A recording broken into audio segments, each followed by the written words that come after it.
totally. Après ça qui exercice herbe finga et kabe le kuba et lamba bien des athées si la taka bien ala taka combo. Après ça qui bango ka devoir.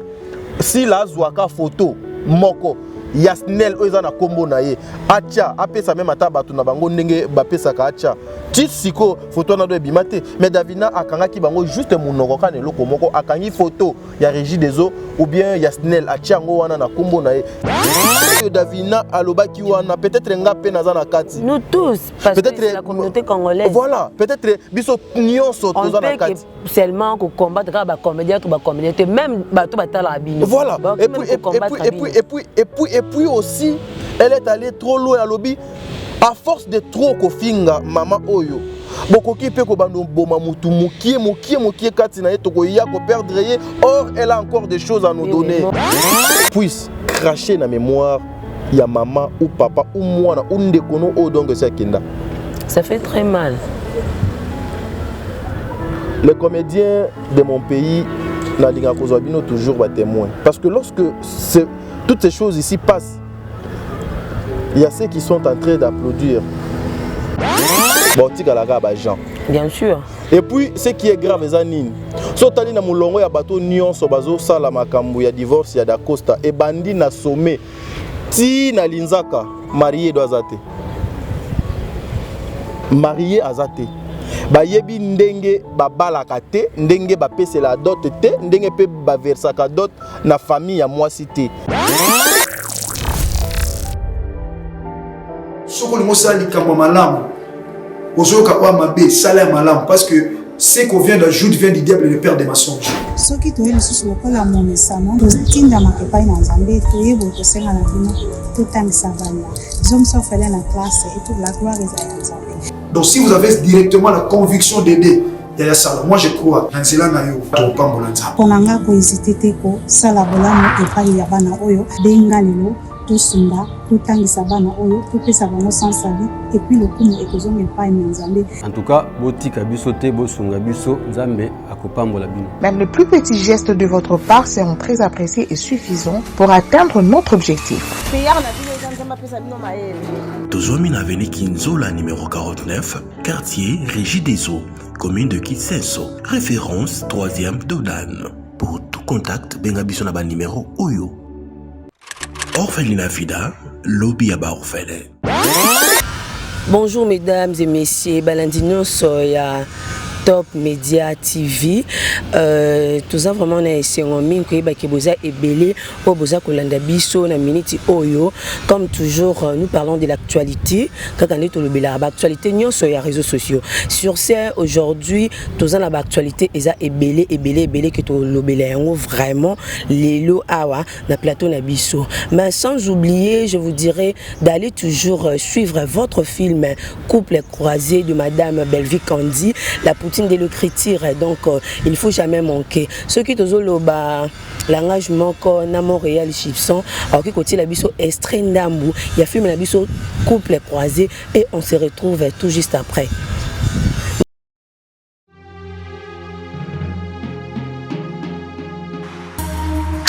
Je veux m'engager. Comment ça va, Marie? Attends. Sylvie m'a convaincu. J'ai pris le temps, il y a étudié, j'ai compris que c'est vraiment une bénédiction pour moi. Et tu parles de mariage. Et toi-même, le mariage en question, tu te prépares ou tu t'es déjà préparé? Maman Daily, c'est ma femme. Après que maman soit partie,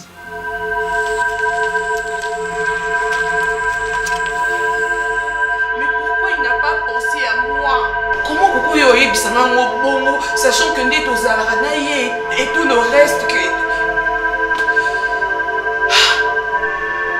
Elena, mais il ne pouvait pas me faire ça.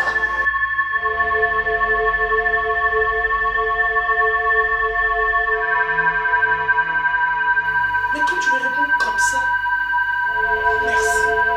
C'est normal, énergie. J'ai déjà plus ça dans ma pensée. Dani! Nga age poussani parce Est-ce que tu veux que je crie pour que je te montre que j'ai encore de l'âge? Nga à mon âge, je pousse à ni.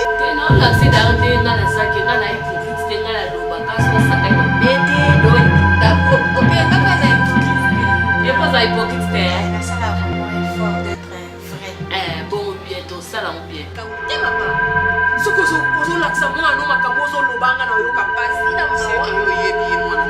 Ah, OK yo moi. Nga moko na landa moi na musiki. Olanda moi na ngati kwa mesa na mapisi na minoko nyonso nzela ya basi nyonso. Alebo la kabaso ya basi nyonso. Baso ni na alebo na moi na ngana na makoma esclave na ye.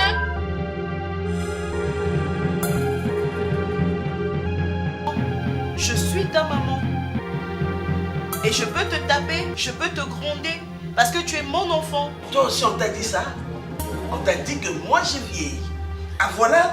Ne prends pas voilà. ça mal. Non, mais qui te l'a dit? Truc lelo et kenga papa na soit responsabilité na ngate. Mais ma kila nous allons tout non.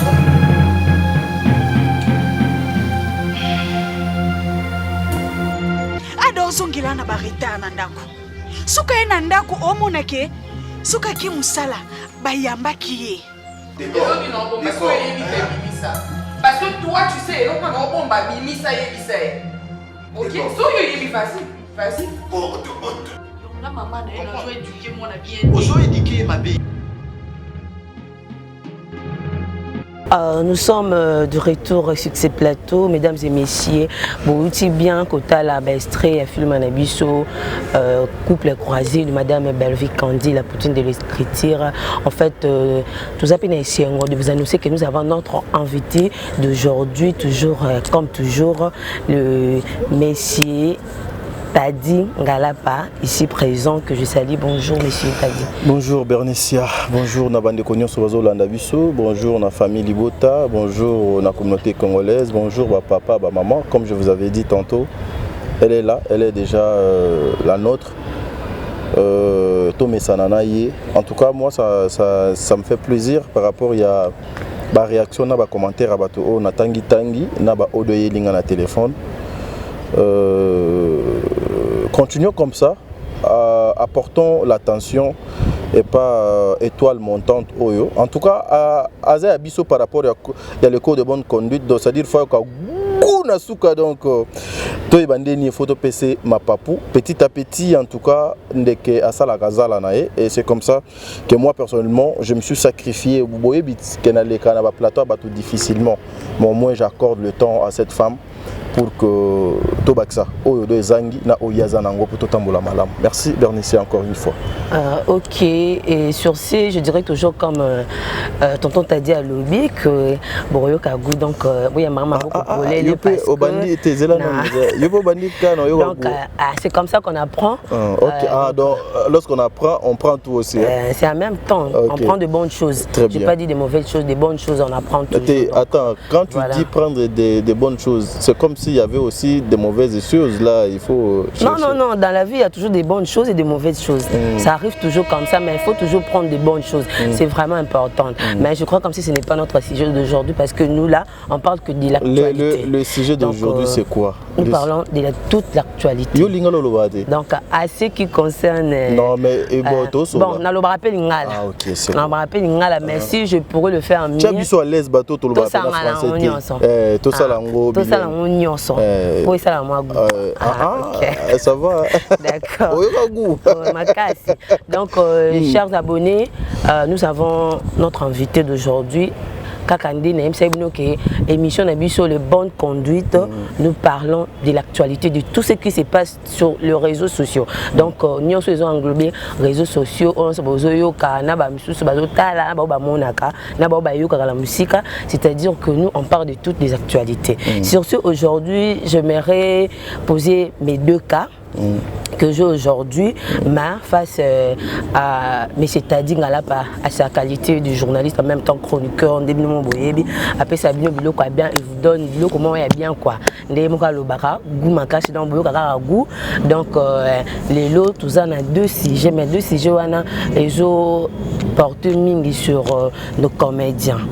Donc c'est une comédienne et un comédien, je sais pas, au nom de Messie Dacosta. Donc Messie Dacosta na makambo otoyoka sur le toit ezolobama avec Messie Dacosta a outi ko divorcer. Et puis il y a les autres qui disent non. Il y a les autres qui disent oui. Mais sur ces questions, est-ce que d'abord, premièrement, c'est vrai que M. Dacosta a divorcé avec sa femme au Bautoubalana à peine? Merci beaucoup, Bernicia. Bien que tu aies eu le temps pour poser ta question. Tu as eu le temps. Il fallait commencer à expliquer aux gens. Ben voilà, ben, ça marche comme ça. Déjà, pour commencer la question, il est question, il y a couple à bateau. Il est question, il y a couple à bateau, premièrement. Deuxièmement, pour le respect, il y a des familles. Famille à Dakostana, famille à moi Sinae. Moi, je ne me sens pas dans l'obligation, il y a Koloba, ce qui concerne Makambu, il y a couple à bateau. Mais je vais te dire un truc. Quant à moi, je dirais Makambu, il y a divorce ou pas, naïe bien côté. Naïe bien côté. Bah, oh, bazo ko véhiculer ba message wana mabe na place publique et tali bango. Bango ba yebi le pourquoi bazo ko véhiculer ba message wana mabe. Omoni, le mariage est une institution divine. Le mariage est ali et loko au diable à combattre à makasi. À part voyage, c'est le mariage et la vie. Il y a des loko diable pena à combattre na ba étoile là-bas. Tu sais, ça fait très mal aujourd'hui de voir que le sujet il y a pas si. Sujet il y a pas si. Oh, ils a que sujet il y a pas si. Papa moko boye, tonton moko boye, frère moko boye na bambongo ne a pas si. Na kombo ya Dacosta. Alors je veux me marier avec ma femme, na femme dans la vie nanga na moi si nanga to ça la vie na biso to ça la makamu na biso.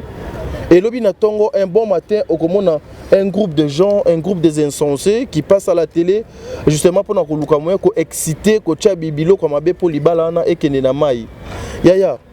Bozo betali solo ya teke mutumo a kene voyage à Ozonga. Bozo betali solo teke mutumo ko soit non, c'est il est question d'une vie.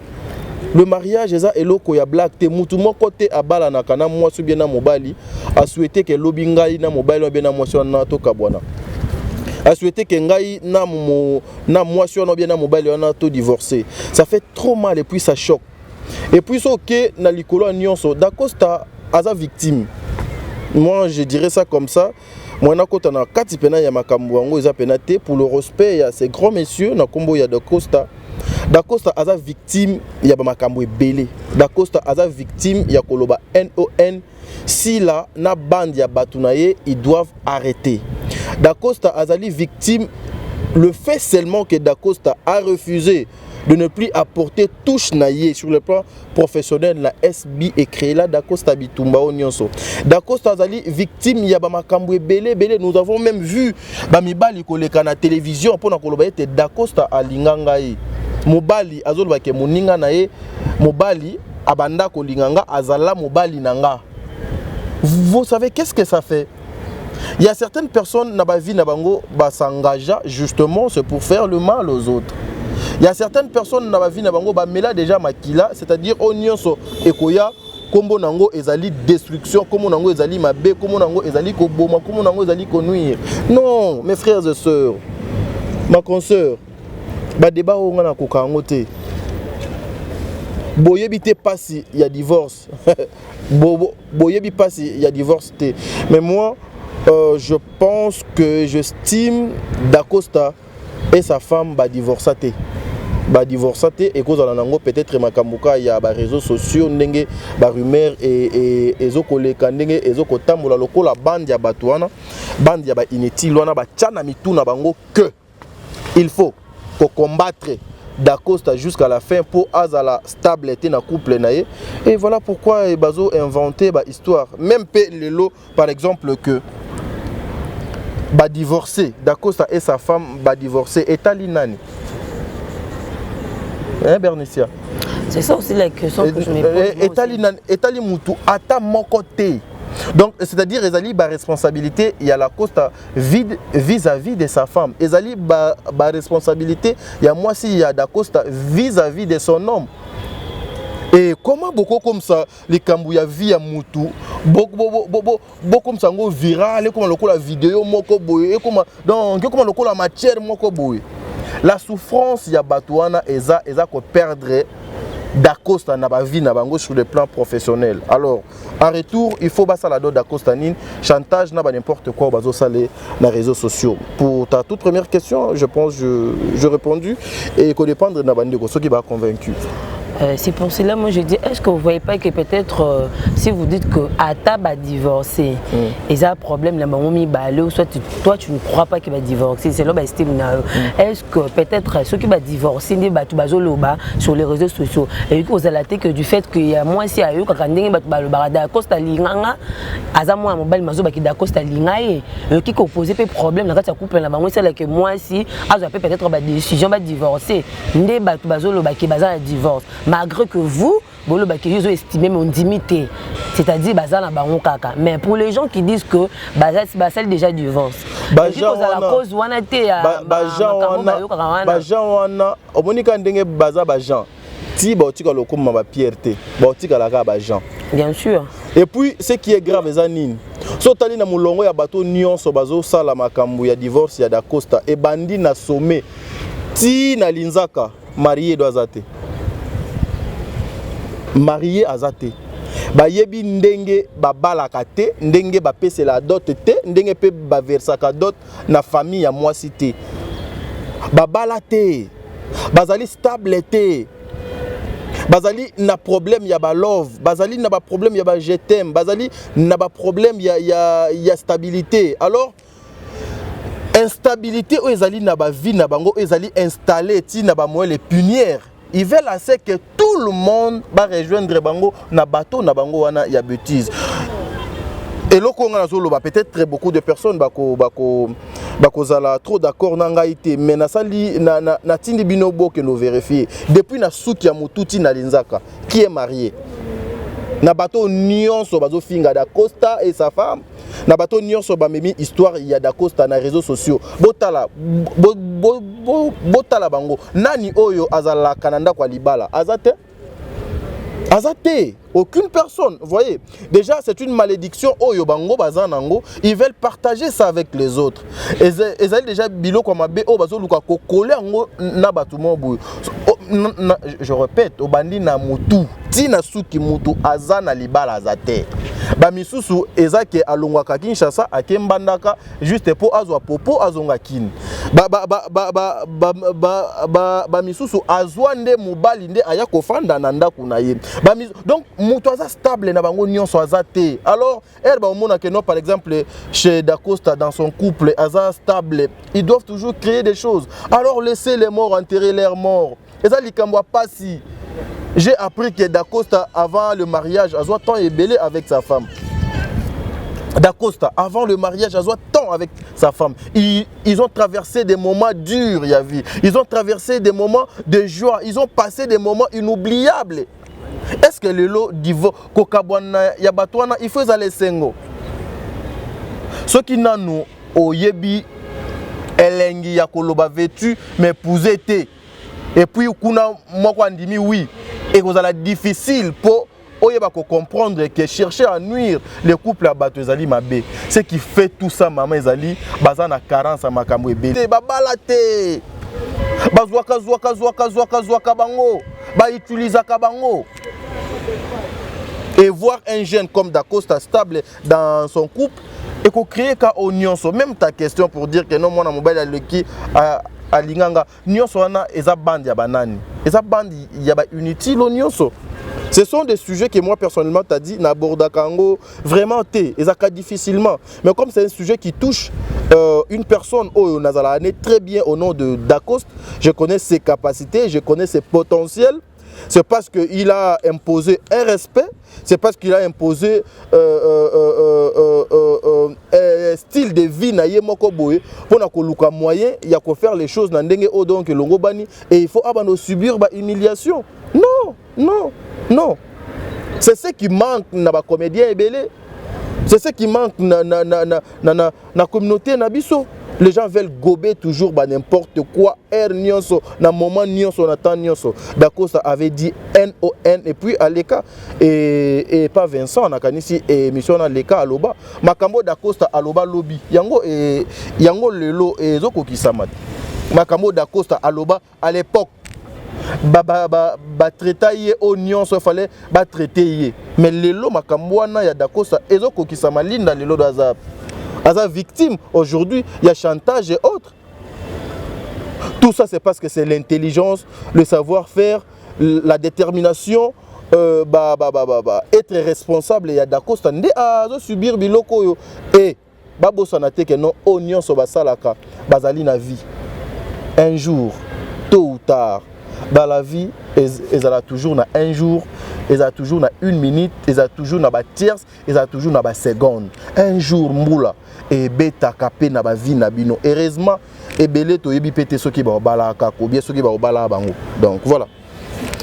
Si je comprends bien, informations circulées sur les réseaux sociaux, ce ne sont pas des informations vraies parce que assez que biso tozoyoka ou soit na ba réseaux sociaux koyoka kamingi te Bernicia on na ba vidéo kotekizala et aussi les matins que tout le monde a vidéo moko bazolo ba sur base que non Dacosta a divorcé parce que Azaki peut-être je sais pas moi alira bala mibali et tout mais nyonso wana ezobo mama peut-être na sima mutu azolo ba makambo wana ou bien mutu moko o azaka tika na bango moko ba comédien parce que moi je me pose toujours des questions comment est-ce que des histoires qui sont privées d'une personne et bimaka sur le toit na réseaux sociaux qui fait en sorte que l'information est bima peu comme un peu viral surtout non oui ça qui boue les informations nous avons des vies ndé naza boye Bernicia toi tu connais pas ma vie ngana bi vie na yote et yonanga to kutani na place photo kutana pona mosala to bambi tolo et puis to longwe to kutani na ba deyo na ba master nanga awa ba Gibson les réalisateurs kutu nani Aurélie Mafuka azaki na besoin d'un mon réalisateur nanga donc ça dit yonda bouti semaine si là peut-être Aurélie Mafuka wa mon pour ka ou na ebisu katez bon mon ekalaté donc voilà donc ça dire Bernicia batuana eza mulongwa batu mobo batu mabe omoni même yo chango na mutu na déjà na ba émission o ka mi balé au deuxième numéro na yo na Top Media chango na mutu na ke okomi na lisu mobo batu bakomotalela yo on va t'amener des hommes on va t'amener des choses ya ndenge na ndenge nyonso na bakozana besoin kaka baluka moyen ba déstabiliser yo ba créer le yo elo mobo pour décourager au mokili. L'objectif ya batouana bazalaka vrai bango moko nano baza vrai te pour ceux qui yo moko oza excusez-moi nazo s'attaquer na bande konanga o baza ba changer ba orientation sexuelle te eza ba vie na bango ceux qui yo moko déjà ozalaka jaloux ya nzoto nzambe apesi yo olingi okoma tantine mais oza tonton mutu ande mwana akotika la kozala vrai te vine mobimba akotika azana complexe ya onzambe apesa ye salaye na oyo nzambe asala ye aza complexe azana complexe wana grave siko yepsanga asala donc eloko malamu ndeni bazalaka vrai te la majorité des informations que vous voyez na ba place publique ma sœur ezali balokuta ezali ba montage comment dirais-je montaka yango balobi lelo en tout cas to kende ko s'attaquer mutu X ou bien mutu Y to s'acharner sur ye c'est comme ça mais aussi maman soko ke na ba maison communaux a wana ville province de Kinshasa quand il y a divorce et kozala ka ya Dacosta même pas est-ce que Dacosta a kozala mobile à liboso o doit divorcer na moi si même pas. Est-ce que moi si il y a d'accord ça a cause moi si il y a liboso au ba divorcer na ye mais ezali eloko ya sengote bango moko ba vie na bango bazalaka même atana mobilité que o doit dire que non c'est mon homme que mon mobile on a donc azaka fier na ye bazalaka même atana moi si te o doit dire que non c'est ma femme moi si on a donc fier ya mobile na ye azate. Mais vous voulez vous mêler, vous mettre dans des histoires, il y a Batou O donc Bakinda Kana famille a versé d'autres, azu moi si Achenanda, abando ça la paix Makambu. Non mais vous devez avoir le kilo, vous devez respecter le genre. Vous voyez? Donc c'est ça ma chère. Donc le respect, ça s'impose. Je vois comme si M. Dacosta aussi, peut-être Makambo, il a vu qu'il a imposé un respect en lui. Et puis, comme il s'est acharné vers lui, ils ont rencontré une histoire, ils ont une fausse histoire, ils ont une vérité parce que ils ont une histoire, ils ont le kuta. Mais à tes solo, et tali mututé Bernicia. C'est sa vie. Parce que si vous avez déjà des gens que vous ciblez, ok, information.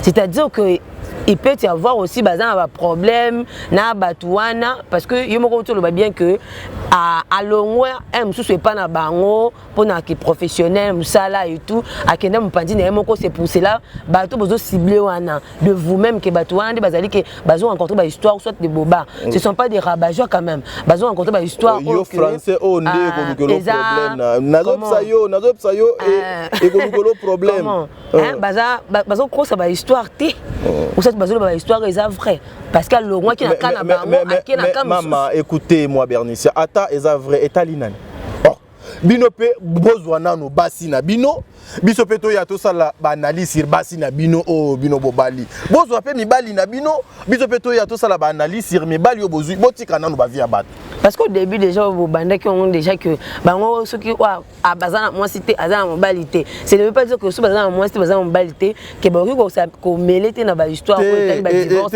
moto comment tu peux comment kokota na makambo o yo moko oza incapable ya kokota na kati ya makambo wana.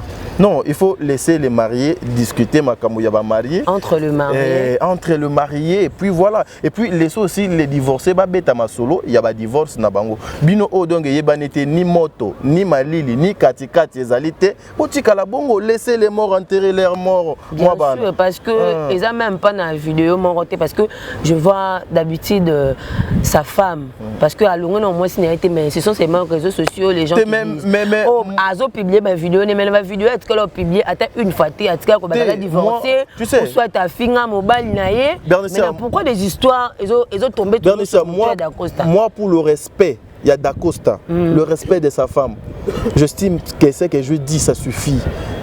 Ça suffit. Maman, divorce mon côté mutu doit saler la fait. Bien sûr. So moni mutu a salé le divorce fait c'est que donc abimi na kati ya nzungu ya bosoto donc voilà. Ensuite délivrance mon kobo. Divorce mon côté, il faut ta dire enfant non pour le respect, il y a ces grands messieurs non, il y a Dacosta en tout cas na kolinga ko continuer na sujet wana mingité pour le respect de sa femme aussi. Laissez les morts enterrer leurs morts. Mais ça dit, mais ça la paix babala. Vraiment, c'est un peu babala. Pour tonton t'a dit, alors pour le respect de M. Dacosta, qu'il respecte beaucoup, il est aussi proche, et sa femme, il n'a pas droit de parler sur les choses qui ne l'intéressent pas. Parce que on est à la vie privée, et puis divorcer, c'est un moment entre eux. Les mariés entre eux et puis célibataires entre eux. Donc Makambo est albinoté, moi beaucoup tango exacté. Donc tout ça c'est tout ce qu'il pourrait dire parce que là à habiter sur le basou ni na Makambo est allé entre les divorces de Dacosta parce que nous tous nous connaissons très bien que divorce et bébé ça Makambo est belé. Donc ce bazan la ban na éducation ban na c'est bébé il y a trop de y a phase au bazar parfois ils a pour na divorce là Makambo c'est comme là parents donc séparation il y a deux personnes ils a essengoté. Ils ont vraiment essayé sur ce point qui bien dit tonton t'a dit à lobby c'est-à-dire kaka ndemoka le barabo kaka goût donc boyo fait kaka goût parce que il dit toujours avec beaucoup de professionnalisme sur ces on a olingango mingi actualité ezali encore j'ai encore l'autre chose sur l'affaire Otolobele qui ont coûté déjà mais je ne pensais pas que ça allait encore devenir plus pire et commis sous le lot parce que l'autre fois on avait passé ici à l'émission Tolobele a le même makambo oh que Tolobele qui a madame Davina oh mais quelqu'un un peu qu'on expliquer qui est madame Davina oh Yazali c'est une très bonne femme elle est intellectuelle et puis elle a beaucoup de compétences et du coup les lots et comme je suis ferme sur le toit il y a une photo de la défaite maman de madame Davina Apwa.